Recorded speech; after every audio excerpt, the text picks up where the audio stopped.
Timnas Indonesia tampil habis-habisan saat menantang Yordania di laga hidup dan mati yang mempertaruhkan kelolosan ke babak 8 besar.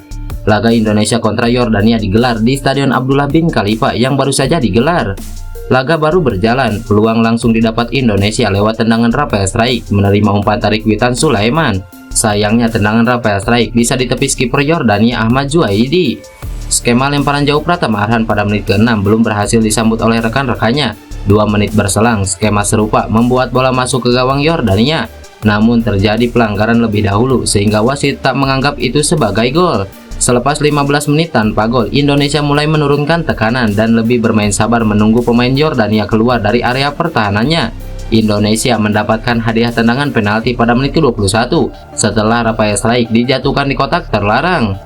Marcelino yang ditunjuk sebagai Algojo sukses melaksanakan tugasnya. Dia mengecoh kiper Yordania dengan tendangan ke sudut kanan gawang. Unggul 1 gol tak membuat serangan timnas Indonesia U23 kendur.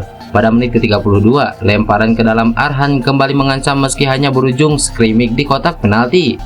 Tendangan bebas witan Sulaiman pada menit ke-33 bisa menambah keunggulan Indonesia jika tak melambung tipis di atas mister gawang Yordania. Memasuki akhir babak pertama, Yordania yang tertinggal 1 gol mulai menggencarkan serangan. Beruntung lini pertahanan Indonesia masih terlalu kokoh untuk ditembus. Supporter timnas Indonesia bersorak pada menit ke-40 setelah witan Sulaiman menceploskan gol kedua untuk Garuda Muda. Meneruskan umpan Rizky Ridho yang maju ke depan. Tendangan placing kaki kiri witan Sulaiman tak mampu dijangkau kiper Yordania. Di laga kali ini, timnas Indonesia bermain sangat-sangat baik sehingga layak buat Indonesia untuk meraih kemenangan sensasional ini.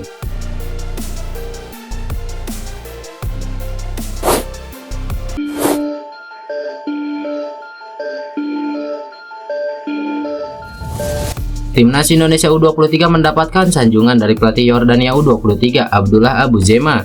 Garuda Muda disebut sebagai tim yang memiliki skuad yang bagus. Seperti yang diketahui, laga antara Yordania versus timnas Indonesia baru saja digelar. Jual beli serangan terjadi, tensi sangat tinggi dilakukan kedua tim demi mendapatkan tiket ke babak selanjutnya. Di Piala Asia U23, Indonesia merupakan tim debutan.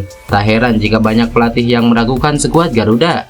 Namun tak berlaku buat pelatih Yordania Abu Zema. Abu Zema menegaskan misi menghancurkan Indonesia sangat berat. Pasalnya skuad Garuda diakuinya bukan tim kemarin sore. Indonesia adalah tim yang terorganisir dengan baik dan berkembang dengan baik.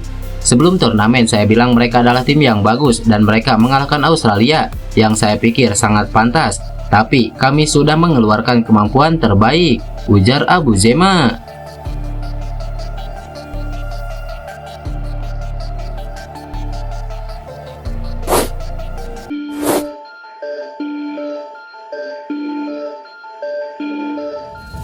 Pelatih timnas Malaysia U23 Juan Torres Garrido berkomentar sangat pedas terhadap para pemainnya seusai disingkirkan Vietnam.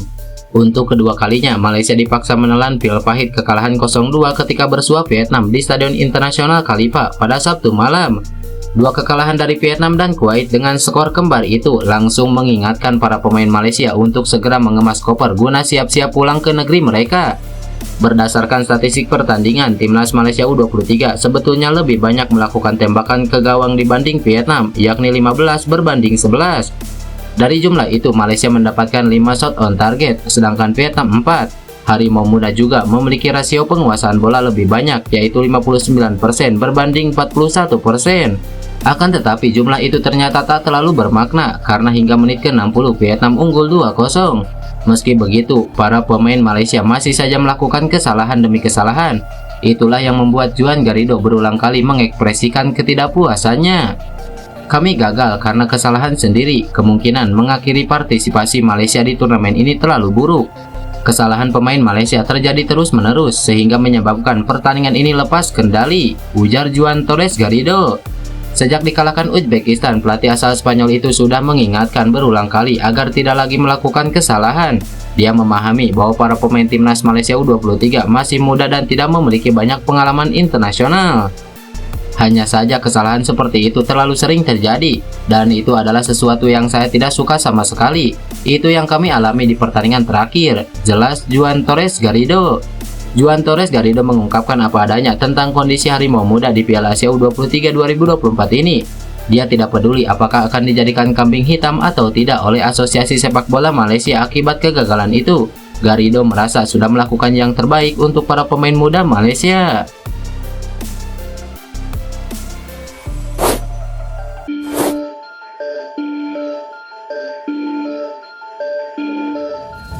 Gelandang tengah timnas Indonesia Ipar Jenar menyambut baik kehadiran kompatriotnya Justin Hubner dalam skuad Garuda Muda di Piala Asia U23.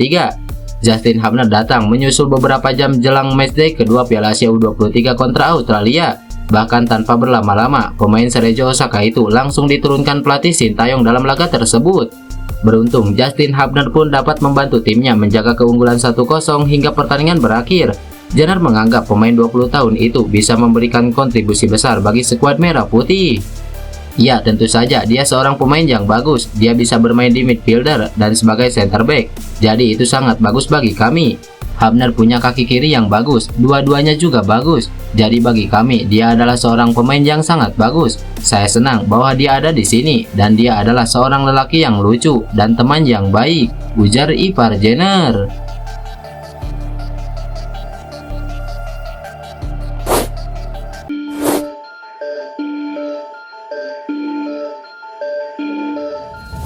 Pelatih timnas Korea Selatan U23 Hwang Sun-hong mengindikasikan lebih memilih menghadapi timnas Indonesia di perempat final Piala Asia U23. Timnas Korea Selatan U23 dipastikan lolos ke perempat final Piala Asia U23 2024 setelah memenangkan dua laga di awal grup B.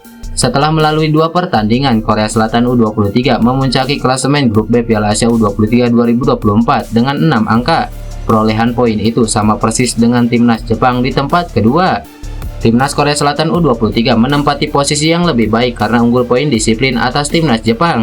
Selanjutnya, timnas Korea Selatan dan timnas Jepang akan saling bentrok di matchday pamungkas grup B pada Senin mendatang. Jika sanggup menahan Jepang dan mendapatkan poin disiplin yang lebih baik, timnas Korea Selatan akan menghadapi runner-up grup A di perempat final Piala Asia U23. Lantas, bagaimana jika mereka kalah dari Jepang U23 dan akhirnya finish sebagai runner-up grup B? Timnas Korea Selatan U23 akan menghadapi juara grup A yaitu timnas Qatar. Timnas Indonesia U23 racikan Sintayong membuat kejutan dengan menumbangkan Australia. Karena itu mereka berpeluang menjadi lawan kami di perempat final, ujar pelatih Korea Selatan Hwang Sun-hong. Singkatnya, timnas Korea Selatan U23 dipercaya bakal berupaya sekuat mungkin finish sebagai juara grup B. Jika finish sebagai juara grup B, mereka akan terhindar dari timnas Qatar.